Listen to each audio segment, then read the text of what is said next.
One is we have the renewal of our property casualty insurance. This would be effective April 1st of 2019 for a 1-year period.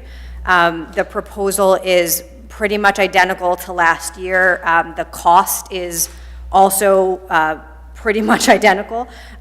We went out for bid last year on on this type of insurance, and we decided to stick with Arch. And so this year, we typically don't go out for bid every year, so we're just looking at the proposal from Arch. There's a couple of things I would point out is that included in the insurance is this terrorism insurance. And we've always taken it, and it was always just included in the price. They said that starting this year, they had to separate it out. So you do have an option to decline that coverage. So that has to do with if there is an act of terrorism, we would have property coverage for that. So that's a choice we have whether or not to take. That's about $3,000 of the $86,000 premium. So we have had it historically. It's just that this year they had to break it out. So that's one thing you'll see differently.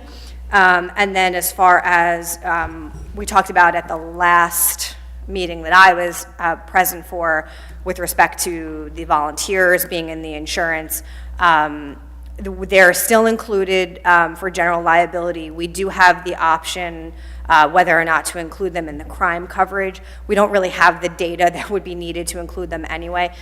That's not doesn't move the needle on the premium, because the crime coverage itself is such a small piece of the premium that doesn't really impact it. So if there's any questions on the proposal, I'm happy to answer any. Again, it does start April 1st, so if you find it acceptable, if you can make a motion tonight to accept that insurance, and then I will find us on.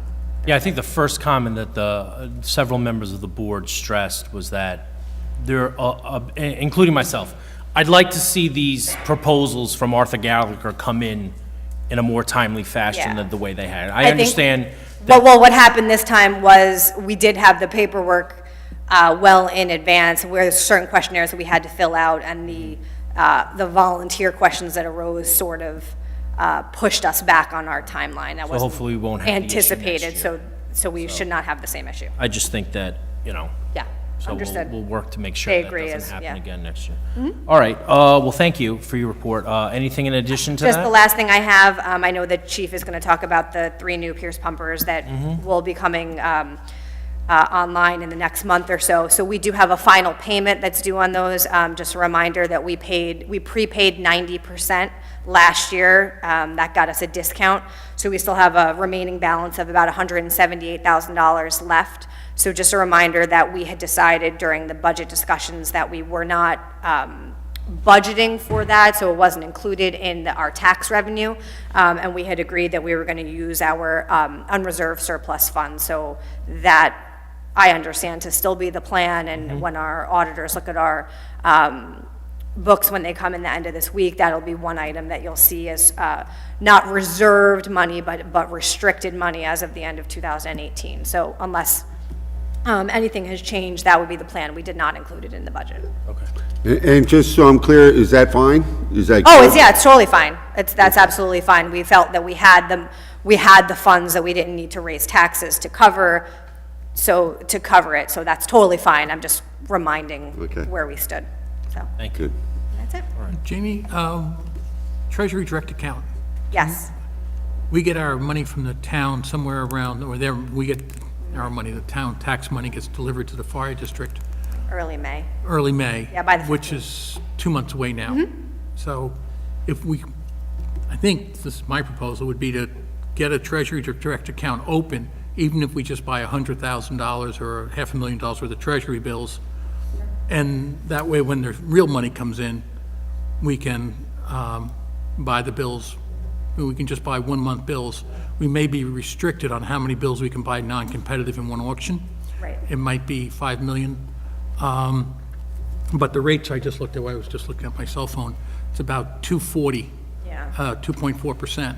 So I think we want to get, if we do just to go through the mechanics of it with a small amount of money, we'll know how to do it when the large amount Yeah, I think that makes sense. Once I get through the audit, I know I'm going to put together the schedule that we talked about, but obviously, the real impact is going to be come May, once we do receive our funds, because what we have right now is Right. for the most part spoken for. Right. Until we get to May, and then we'll have a lot more room. But I agree with you to get the account set up now and look at, I track our monthly spending anyway, so I know, what we should have at what point in time to. Right, so at to be April, maybe investing. we decide at the April meeting, we spend $100,000 or $200,000 or $500,000 on treasury bills, 1 month or 2 months, 6 months, whatever. Mm-hmm. And then we can walk through the mechanics. I'm very familiar with the mechanics, so I know exactly how Oh, to that'd be do good, and this. we'd already run it all by legal, so we have the go-ahead in terms of what money we can put in and everything like that. Okay, great, thank you. Thank you. Thanks, Jamie. So with that said, I will put forth a motion to renew the general liability insurance offered by Arthur J. Gallagher Risk Management Services. It will be effective April 1, 2019, at the cost of $86,926.35 for the year. The carrier is Arch Insurance Group. I've put a motion. Mr. Carlo has seconded. All right, all in favor? Aye. And opposed? No, okay, motion carries. Great, thank you again, Jamie, for doing all that work, appreciate it. Okay, so I'm just going to flip this for a second. Instead of doing the chief's report, we're gonna do something else first. So this has been a long time coming. So, our next order of business is to authorize, or a resolution authorizing the chairman's and the board's execution of an employment agreement between the chief of the department and the Eastchester Fire District. In April of 2017, Brian Tween was promoted to the rank of chief of the Eastchester Fire District and immediately began to tackle the rigorous demands of the job as he continued to demonstrate that same tenacity each and every day since. Brian began his firefighter career in 1984, where he served as a volunteer member of the Union Corners Company until February 8th of 1992, where he was then appointed and employed as a career member of the district. Since April of 2017, and subsequently after the conclusion of his October 2017 probationary period, Chief Tween has confirmed for both the Eastchester Board of Fire Commissioners and the career staff of the district that he is a defined leader, innovator, and compromising manager capable of overseeing all of our district's and employees' needs, and has enthusiastically surpassed many of our expectations in this role as chief. Brian has been a resident of both Eastchester and Tuckahoe since the age of 2, and continues to live here with his wife Michelle and daughter Maggie. In light of the above, it's a true pleasure to put forth this evening for the board's approval and execution an employment agreement between the district and Chief Brian Tween. Whereas Fire Chief Brian Tween is a non-represented employee of the Eastchester Fire District, and whereas Fire Chief Brian Tween provides a valuable service and leadership to the Eastchester Fire District, and whereas the Eastchester Fire District, via its Board of Fire Commissioners, have negotiated with Chief Brian Tween regarding adjustments to the salary and benefits to the position of Fire Chief, and whereas the Board of Fire Commissioners finds that salary and benefit adjustments for Fire Chief Brian Tween, as described in the employment agreement attached here too, are fair and applicable to the scale of services rendered.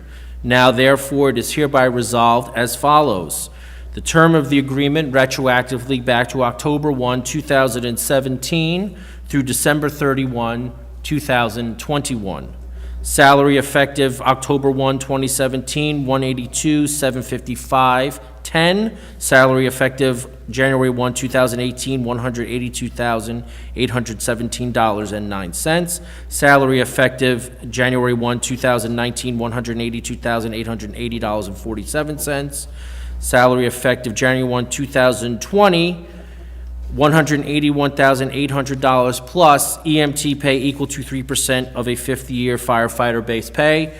Salary and benefit effective January 1, 2021, $183,618 plus EMT pay equal to 3% of the fifth-year firefighter base pay. Just to note, the reason why the number goes down is because we will be negotiating prospectively a CBA with the local 916. Obviously, if the chief is still employed, which he shall be, in January and no new negotiation or contract comes about, he will remain at his 2019 salary until such time as there is a change, or 2021. Benefits: New York State pension, medical insurance, vision care reimbursement, 12 paid holidays, 5 weeks vacation, sick time, terminal leave, and compassionate leave. And I would ask for a second to this. Second. And any discussion? Discussion, No, what number surprised me there? Which number? We can talk about it. 11 paid holidays versus 12. He gets 11. No, 12 8-hour days. Oh, 12 8-hour days? Okay, Yes. fine, got it. Okay, any discussion? No? All right, well, I would, The only discussion I had, that this board picked a fine gentleman for that position. I've known Brian for a long time. I remember when we were all volunteers, and then when Brian became paid personnel, he got the privilege of driving engine 28 from Tuckahoe. So we tap him on the shoulder for coming to Tuckahoe first, Brian. Congratulations. God bless. Thank you, Commissioner, and all the commissioners. Thank you. all in favor? Aye. Opposed? Good. Congratulations, Chief.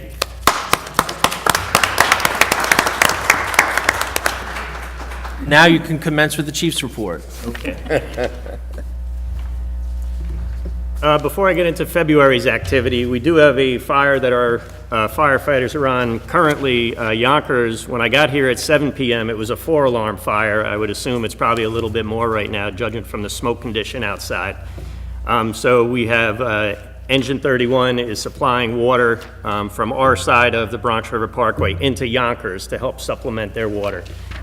So we have crews there right now working at a fire in Yonkers, helping out. Okay, February 2019 monthly chief report. Alarm activity, 316 alarms, 8 fire-related, 170 EMS or rescue-related, and we gave mutual aid 2 times to the city of Mount Vernon. 1 time we went to the scene to assist, and the other time we stood by in their firehouse. On Friday, March 8th, 2019, Commissioner Rabin and I met with Noreen Roberts of Altice Lightpath regarding the phone system and radio tie line upgrade. There currently are 6 tie lines for our radio system. To replace them with Altice Lightpath will require upgrading the UHF radios connected to the tie lines.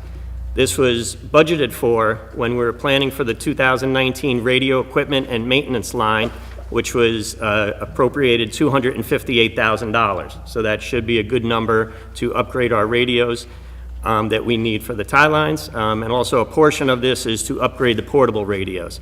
I'm waiting for a price quote from our vendor, radio vendor ESS. And usually the radios are on New York State or Westchester County contract pricing.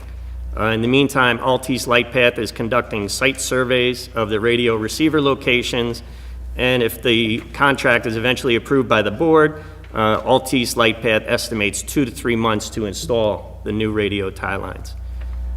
Vehicle maintenance continues through the use of outside vendors. Probably about a month ago, Engine 27 broke down on White Plains Road in front of Eastchester High School. We had to have it towed to fire headquarters, and Ruscon reports that it needs approximately $18,000 worth of repairs to fix the transmission. And seeing that the replacement will probably be in service in about 3 weeks, Ruscon advises it would not be cost effective to move forward with repairing that vehicle. Ruscon suggests that we strip salvageable parts off and then auction off the vehicle as is, or just have it scrapped for scrap price. We're taking things off, anything they can get off, like dashboard, pump panel, controllers, things like that. We're removing from the engine, so anything that he anticipates that we may need for the spare engine, that they're going to take it off 27 before we get rid of it.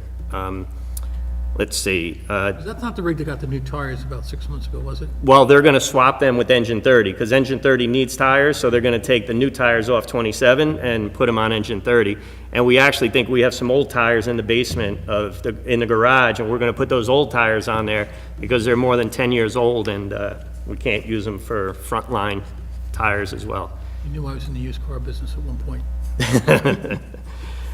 Maintenance mechanic Tim Dalton has been busy with several projects.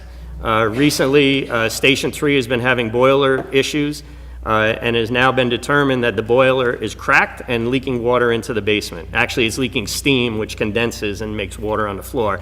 Hopefully, the boiler will last the rest of the heating season, but it should be replaced as soon as possible.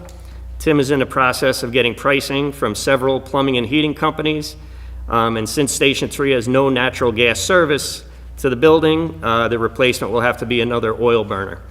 And as I mentioned earlier in executive session, there are 2 flat roofs leaking at Station 1, and Tim is also in the process of getting pricing for that repair as well. So hopefully next month we'll have some pricing for the board to review. The 3 new pumpers have arrived at the local Pierce dealership in Patterson, and the new engine 27 is actually already in Shirley, Long Island, where they do their fabrication for tool mounting and radio installation. Tim and I are going out there on Monday with the old radios from 27 and some of the equipment like rechargeable flashlights and the rechargeable thermal imaging camera charger, so they can all be installed in the new apparatus. They estimated 3 to 4 weeks to do all the tool fabrication, the tool mounting fabrication, and the radio install. So hopefully in 2 or 3 weeks we'll have engine 27 ready to go. And prior to it going in service, obviously we're going to do training on the new apparatus.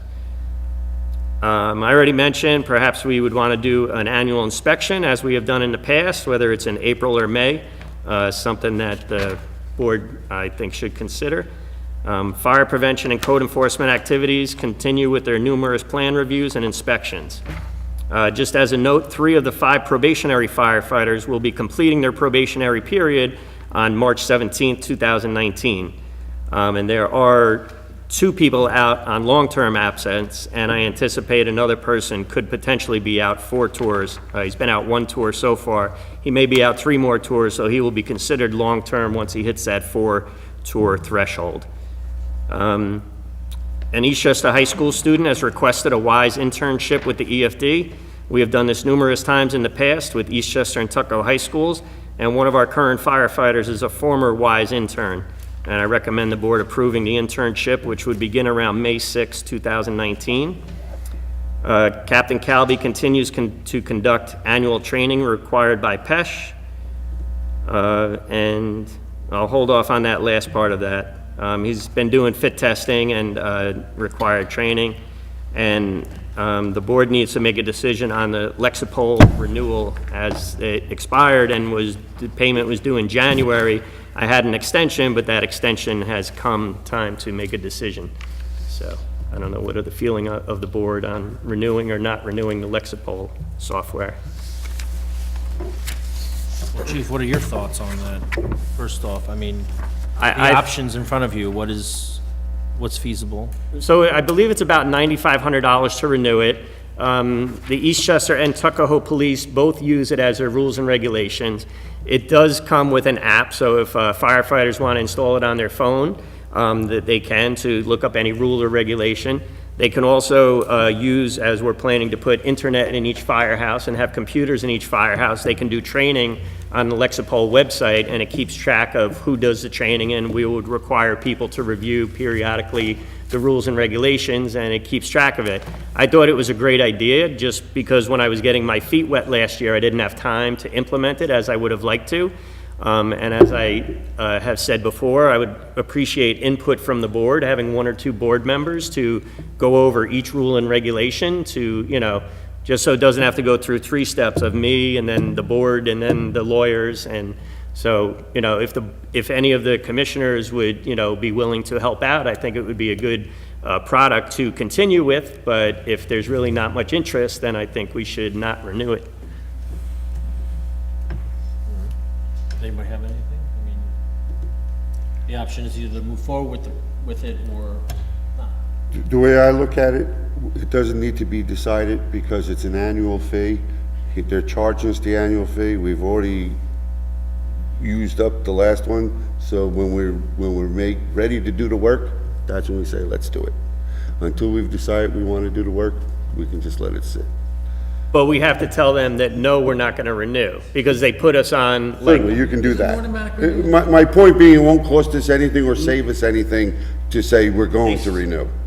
You follow me? we may renew, well, it wouldn't be a renewal, we just may do it in the Exactly, future. do a new one, Right. exactly. So they invoice us, and if we pay the invoice, it's a renewal. If we don't pay the invoice, it's not a renewal. Well, it could, the original, and I didn't look at the original agreement, I don't have it in front of me. The original agreement could have an automatic renewal clause, and if it does, well, that's a different discussion. Jamie, you don't know if it has an automatic renewal, do you? It's likely a lot of those things do. Well, they didn't activate it anyhow because it really ended last November. So that's not really an issue, I don't believe.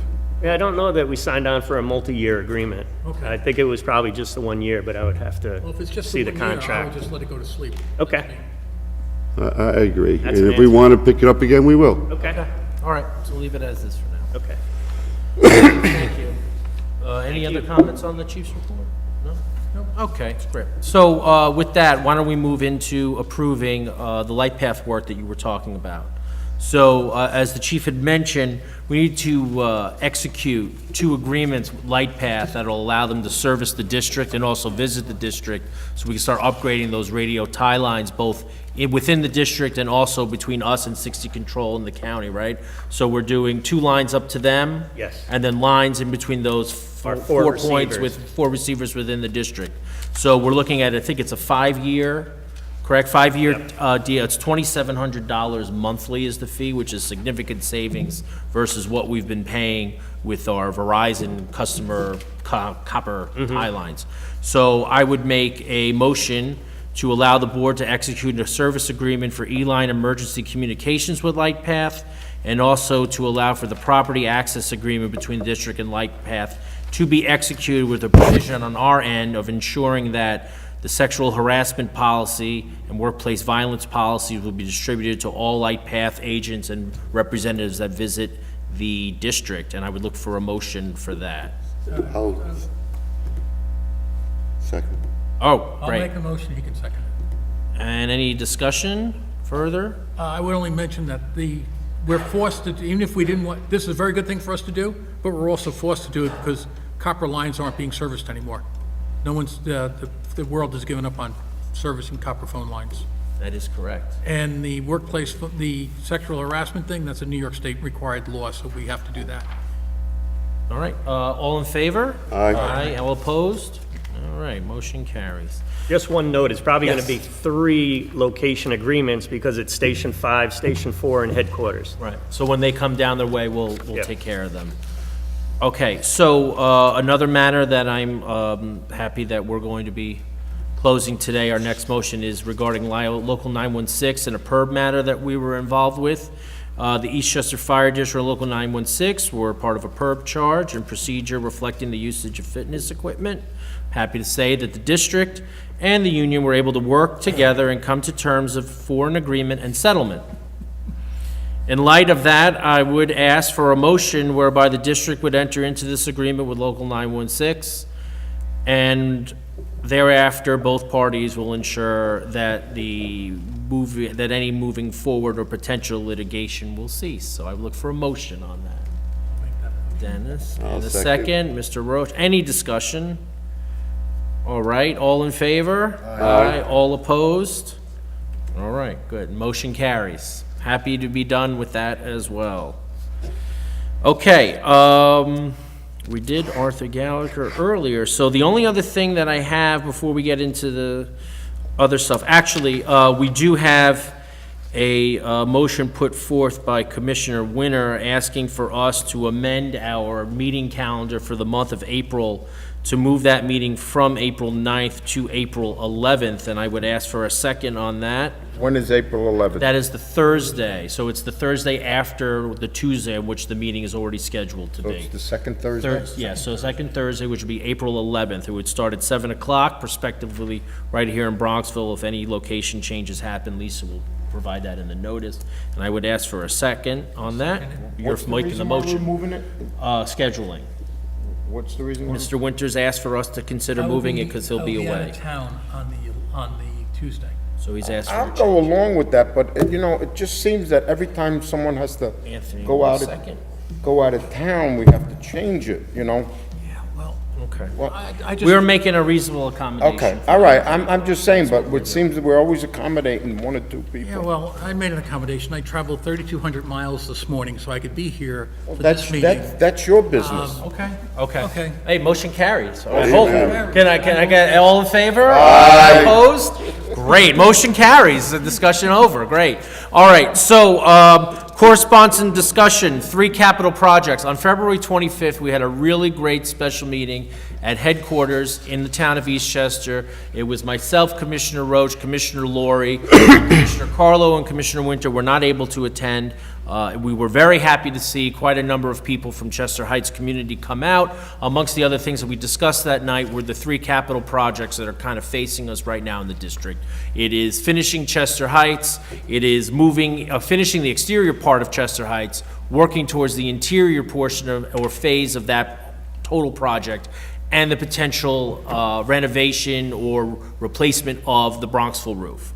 So basically, all I wanted to do was take a moment and let anybody know that we are actively receiving A&E proposals for Chester Heights and for Bronxville, and we're hoping that we'll be able to come forth to the public on our April 11th meeting and have some kind of solution or recommendation to the board, which would then accept as to who the A&E representative will be. We have received a number of proposals. We are waiting for one more, and once we have them all in front of us, we'll make that decision on how to move forward with Chester Heights and potentially a simultaneous Bronxville roof replacement. If there's anybody else who wants to make a comment along those lines, please feel free to do so right now. No, we're good? I'm good. We're I think we're good. good. All right. Okay, so let's, local 916, anything? No report. Anything from any volunteer members have anything to, Mr. Vichy? Okay. Just one item, the windows at Station 4 are outstanding. Spring is in the air, and kids are gonna start using that ball field. Like in the past, there is gonna be a ball that's gonna go through one of those windows.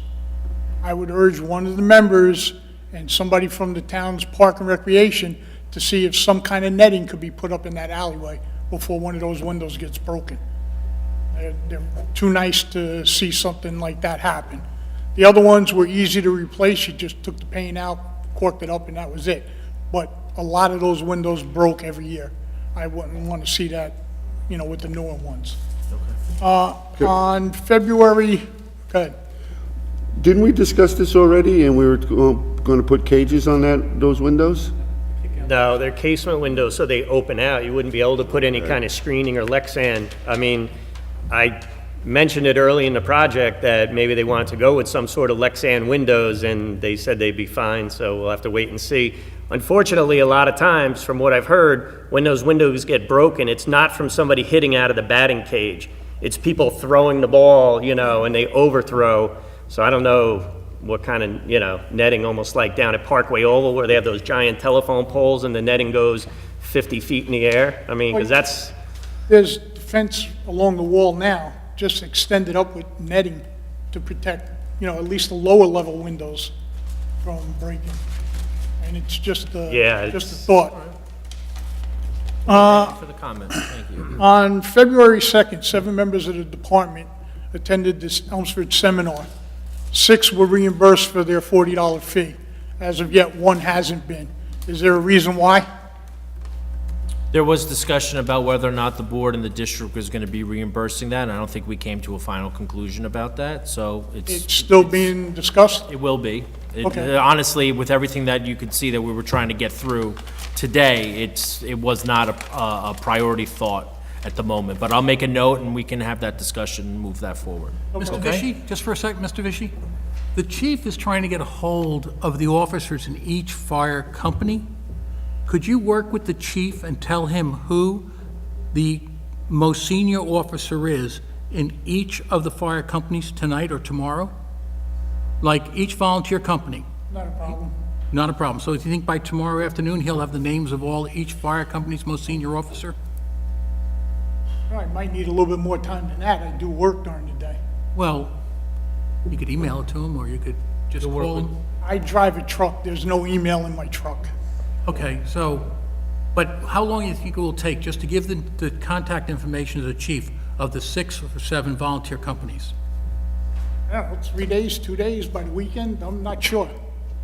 I'll get it to him. Okay, perfect. All right, the chief will work with you on that, all right.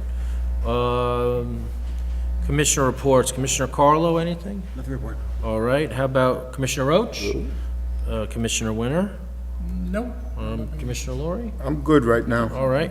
The only thing I wanted to say is that congratulations to the Eastchester Irish on a wonderful parade this past weekend. Commissioner Roach and I were able to walk with the chief and the local in that. Commissioner Laurie got to drive the trolley with all the veterans, so we had a really great time. And really thank you always for letting us to take part in that. That is it, besides, for me, as far as having a wonderful St. Patrick's Day if you celebrate it, which I'm not sure anybody doesn't at this point, but I don't think anybody will see this meeting till well after St. Patrick's Day, so we hope you had a good time. And public comments, anything? So we have that this Thursday. Oh, yes, excuse me, Mr. Fitzpatrick, I just want to mention one thing on my commissioner's report. This Thursday evening at 7:30, at the Assumption Church, 7:30 in the evening, we have a memorial mass for our former maintenance mechanic, Vincent Spadaro. Mass is at 7:30.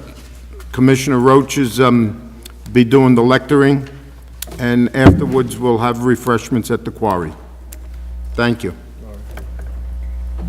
Mr. jogged his memory seeing my face. Commissioners, how are you this evening? I see you have a lot of business going on all the time, obviously, but I'm here regarding last month's meeting when Commissioner Roche was asking the chief's recommendations. Clearly, I'm a Tuckahoe resident. My name is John Fitzpatrick. Anyway, and he was asking for the chief's recommendations going forward, and the chief pointed out that he would like to see the Tuckahoe Firehouse turned into an office and a place for the fire prevention. And that would be a move that would remove the last of the emergency personnel who respond to calls in the village of Tuckahoe. I know Commissioner Roche pointed out that he welcomed your input. A lot of input is always good to make the decisions that are moving forward on that, and so that he has a handle on how things are going to be voted on in the future. And he also pointed out that it was still hypothetical, though obviously, though, I can understand all commissioners want the chief's input when they're making any kind of decision on that. But we know as Tuckahoe residents that there have been past reductions in that particular house already, such as, the pumper being out of there, and we know the particulars of, as you've spoken on them, how many people have to be in a place to go into a fire. We realize all of that too, but we think in the best interest of the Tuckahoe residents, we really need to be putting the Tuckahoe residents on notice if this is going to be some possible future that's coming down. I mean, granted, as a resident, I realize how many people probably watch your meeting. How many people watch any of the meetings is rather low, but I think that it's time that we fill in the rest of Tuckahoe, if that is a possibility. We did hear a commissioner speak in disagreement of the plan, and but that's only one. And I mean, so if it's a hypothetical, it could go to a vote at any point in time, and then if there's only one that's really spoken out against that, it could really happen quicker than everybody's ready for in the village of Tuckahoe. So again, I'm personally against any reduction of life-saving equipment, services, people in the village of Tuckahoe. I think even if it falls within the acceptable guidelines or timelines, as the chief has pointed out, I still don't think that's really in the best interest of Tuckahoe. I think Tuckahoe also, I heard somebody say it last month, I think it was Commissioner Laurie, who said he was against it, that there have been fire fatalities in Tuckahoe. And the Tuckahoe landscape has become more dense. I mean, it may not be the densest portion. I mean, Garth Road may be denser, but it's very dense there. And I think that we should be beginning to poll Tuckahoe residents on how they feel about complete removal of this, as opposed to having it hypothetical, so you can really get a better sense of voting on something of this magnitude as we move forward. Thanks. Okay, thanks. Thanks for your comments. Oh, Okay. Good evening, Commissioners. My name is Renee Howell. I'm also a citizen of the Village of Tuckahoe, and I just want to say that I think we need a functioning fire station. I know it was mentioned at the last meeting that a 1995 manpower study was part of the, or suggested as part of the justification for switching the Tuckahoe Fire Station to a fire prevention office. But in those 24 years, Tuckahoe has really undergone a lot of transformation. We have high-density housing at both of our train stations now. New businesses have moved on to Main Street. We have a hotel on Marbledale, and Marbledale's prime for further development. It was also mentioned at the last meeting that the current truck there is regularly dispatched to the assisted living facility on Riverview Place. We have a new senior housing facility on Jackson Avenue that's being readied for occupancy. And traffic patterns and movement into and out of Tuckahoe are really tight. So it was also mentioned that we really don't have current data from the county on response times. You also mentioned the desire to have 4 responders for safety purposes, but there may be many ways to achieve that. Having a firehouse in Tuckahoe would leave us at least have 2 responders on the site as soon as possible in the event that someone in danger could be identified, but still having 2 other people come in, as you mentioned, within response times that are within the federal regulations. So I also would say that, this would be something that would have to be put before the citizens of Tuckahoe. I'm not sure our expectations are to merely meet federal regulations. I think expectations might be a little more. Thank you. If I could just make a comment. You do understand the rig that's in there now is a ladder truck, right? It's ladder 16. That does not run on most medical calls. So if there's a medical event in town, or 100 Columbus, or at the consulate, or any of the places in Tuckahoe, that piece of apparatus does not run on most of the medical calls. So Tuckahoe is mostly served by engine 27, car 202 for all medical calls. And that's just a reference point. So the ladders don't run medical calls generally. They do it on a rare event, but typically it's car 202 and 27 would service Tuckahoe, as you know, which is only a minute or 2 away from the Tuckahoe Firehouse. So I think that's where the chief is doing his math. I'll just make that point. Thank you. But I would also say, too, that nobody up here has made any defining judgment about closing any firehouse. And I would hate for it to go out there that we're somehow having these conversations right now, anticipating closing a firehouse. Conversations are public. Unlike most of our village boards and our town boards, we generally engage in a wide spread of conversation. We don't see a lot of that conversation when there are other boards having these discussions. So you get a really good look into how people's thought process work. So we appreciate the comments and always take them, and we do listen to the chief, and we do have our own ideas, but you have the privilege of seeing a lot of discussion occur here, whereas in other town boards you see a lot of motions and seconds and movements of things. So we do appreciate you coming out. Tuckahoe is always a huge concern for both myself and I think everybody up here. It's always a concern, including the chief, even Lisa. So thank you. But there has been no decision or any work towards making that type of decision right now. We're trying to replace a floor in Chester Heights. That's the priority right now, so. I don't think that's 100% fair to your Tuckahoe Village Board or your Bronxville Village Board. I think the Bronxville Village Board and the Tuckahoe Village Board are fully transparent. Do I think that about the town? I'm saying that we have more robust conversations than any Do I other. think the town is transparent? I think the town, you will watch every vote at the town. It'll be a 5-0, pretty much every vote. Okay. I think the Tuckahoe Village Board and the Bronxville Village Board provide their taxpayers with full disclosure, and they've been good enough to let us use this room in Tuckahoe all the time.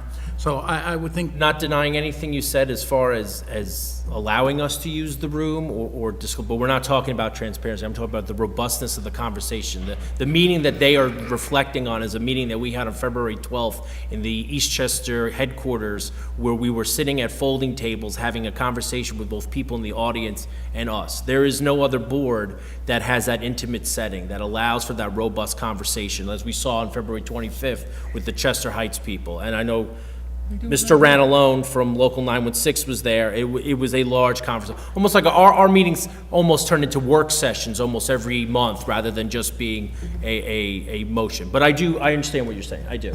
But I do think that we have the most robust conversations of all the municipalities. I think that's something to be proud of. Whether it's always positive or there's some tension, we never say we're gonna stop talking, just like I'm still talking right now.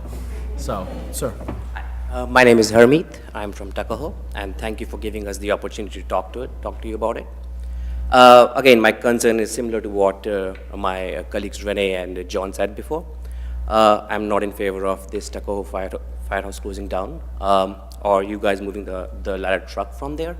I heard what you said, Commissioner Dennis, that it doesn't respond to EMS, but I also remember that last meeting, Chief said that you send people in to save life, right? If you know that someone is inside a fire, for example, the quote you said was, if a mom says my daughter is inside, you will send those people in. So that truck in Tuckahoe would respond to those calls. So what you said, holds for EMS, but does not hold for fire casualties. And we had that in Dante, right? A few years ago on, I think it was a St. Patrick's Day. So that's to answer your question. And my other sort of concern is that you are going to keep that property there, so you're not saving money. In fact, if I understand, there would be a new study that'll cost money. So this doesn't seem like a cost-saving sort of a project, right? It's just to have an office building there? Again, you're projecting Fair enough. All it was a conversation Then- brought up then by several commissioners about future ideas. And we do understand, we're not trying to be insensitive, but there are opportunities when we have discussion that people start being a little bit more creative. It's not really an exact science, but we have not had one conversation, whether it be in an executive session, any more than what could we do in the future, but not what we're going to do. And I think that if we had the ability to move certain houses within the village, if we had a place to move that house somewhere else, and we don't, but that would be another conversation. Oh, hey, why don't we move the house closer to the train station? Why move it into, instead of it sitting behind the police station on that closed bottle street where there's no parking and there isn't a lot of movement for trucks to get in and out?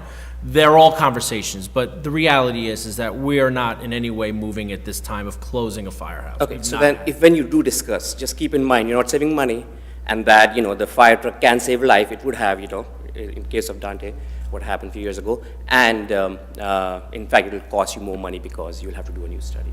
So, thank you. Prospectively, according to you, it would cost us more money. I mean, it's your opinion. It's not that it's a fact. It's your opinion, and we appreciate that. And we would never make a decision at all about closing a firehouse or removing members or doing anything like that where it would not be cost effective or it would somehow decrease our ability to respond to emergency or fire. But I think we all appreciate your opinion. We certainly do. Yeah, and I think the board was looking forward, because if you think about it, the Tuckahoe building, the height of the approach of the ramp and the building, ladder trucks come, if you look at, and this is getting in the weeds a little bit, but if you look at the ladder 16, when the ladder gets extended, the side rails on the ladder are very low. And they're low because the building is short, and it's a special design truck to fit in that building. Though the ability to buy those rigs going forward to fit in that building is not practical. That truck is probably a 2001 or a 2002, so it's 17 years old. It's getting towards the end of its useful life. The same thing true is with engine 27, F-17 in the north end. The north end firehouse can accommodate a larger rig. Down in the south, meaning Tuckahoe, headquarters, and Bronxville, they can't accommodate a current day ladder. They're just not tall enough. Headquarters is not tall enough in the apparatus bay. Tuckahoe's not tall enough in the apparatus bay. Bronxville has a damaged floor and its opening is too narrow. So the discussion is going forward, the chief would like to put a ladder and an engine alongside each other, because that way he can have 2 in and 2 out. We're responding to a call, 2 firemen go in to stand outside to be ready to rescue the other 2. It's standard procedure. So That's why this conversation is coming up, because we know we're going to, at some point in time, we need, and shortly, we're going to need to buy a ladder. We need a place to put the ladder, and the current ladders that are available need more clearance than we have to offer. And that's why we're having the discussion. Am I saying that correctly, guys? Did I sum that up? And that will increase this response time, and that's why I'm here. Yeah. So that, you know that what we are thinking about. And I will tell you the same thing I told the Civic Association from Chester Heights. As long as I'm on this board, which is only another 10 months, and if I get elected again, you'll never get a closing vote from me. What's your problem? Okay, okay. Could I Finish answer? your- Yes, finish your- okay. finish your statement. But I didn't interrupt nobody, Mr. Chairman. I agree. As long as I'm on this board, I will never vote to close any firehouse. And we have 5 firehouses in this town, which includes the 2 villages. I will never vote no to close a firehouse. I promise you that. Other people don't think that, but I do. You're welcome. Appreciate that, okay. Anthony, yes. Good evening, guys. Tony Fiore, Village of Tuckahoe. Has anybody ever discussed reactivating 28? If we want to put another engine down in Tuckahoe? No, we never discussed that. No. So somewhere in the future, think about it, in case you want to add another one. Making a recommendation, and we appreciate Yeah. it. It's not, we don't have It's to. not impossible. We don't have to Just debate give them it. the It's- quick math. Somewhere down the road. The quick math is you need 5 employees for every one shift. One person, you need 5 people. So if you were to put 28 back in service, you would need 10 employees. We currently have 75, right? So you need 10 over 75. An 8% budget increase, right? Something like that. That's where Something you're at. Something to think about if you want to do something else down there and here. That's something to Appreciate the something to input. think. Thank you. Plus, I brought this up a while ago. I just want to bring it up again. How about doing these meetings live, like it used to be? Yeah. Because you got a live feed here. You can always go to Tuckahoe, there's a live feed. I don't know about Eastchester if you, Well, if you want Going a in live there. feed here, it'll only show in Bronxville. I see the village board No, meetings here. Bronxville shows in, Yeah. of Eastchester Village of Tuckahoe. Not live, I think. Yeah, Yes. Yes, they do. Tuckahoe shows Yeah. it live. You can see the. I see the Bronxville board meeting here. I live in Tuckahoe. I don't think you get it on the Yeah, it goes beyond. Yeah. Yeah, see, Yeah. there They you go. do it live. And I think it's possible, I think it's something that we've had conversations about, and I think eventually we'll move in that direction. Everybody sees this a week later. Correct, Like if, everybody sees or tonight. more, like I said before, wishing everyone a happy St. Patrick's Day you go. is more like saying, I hope you enjoyed it, Yeah. rather than so. Yeah, thanks. It's- Well, of course, St. Joseph's Day is my birthday, Anthony. Okay, Of that's course what I I'm know. saying, mention that. And St. Joseph's Day, as Anthony, yes, March 19th. We'll get your bread. Yes, there being no other comments from the public, we are going to adjourn into executive session. So I would make a motion and ask for a second. Second. All in favor? Aye. Aye. Thank you so much.